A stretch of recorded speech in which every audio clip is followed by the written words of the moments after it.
Face à l'endurcissement des cœurs, les prophètes de la Bible ne cessent d'inviter le peuple d'Israël à se convertir. Ainsi prêche Isaïe, « Lavez-vous, purifiez-vous, cessez de faire le mal, apprenez à faire le bien, faites justice à l'orphelin, plaidez pour la veuve, alors vos péchés écarlates blanchiront comme neige. » Jérémie annonce à Israël son inévitable ruine si elle persiste dans ses infidélités envers Dieu. Néanmoins, le prophète précise que Dieu n'aura plus pour Israël la rebelle un visage sévère si elle reconnaît sa faute, change de conduite et circoncit son cœur.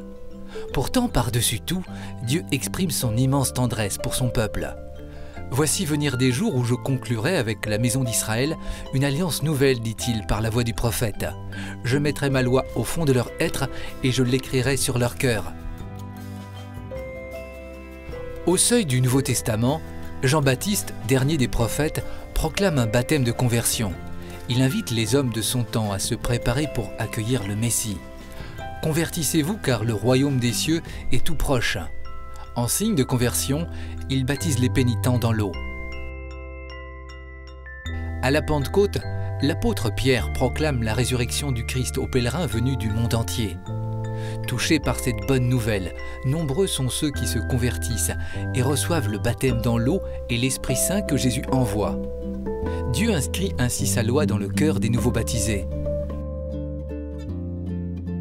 Une conversion est une orientation nouvelle de tout l'être, avec la force de l'Esprit Saint.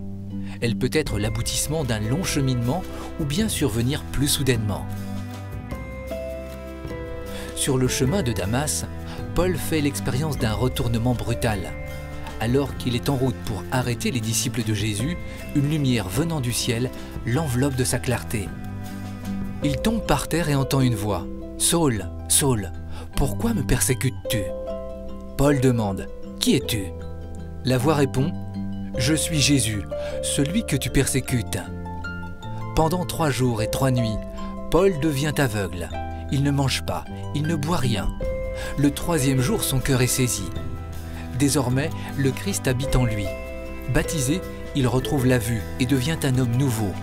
Conduit par l'Esprit, le voici prêt au départ pour proclamer l'Évangile.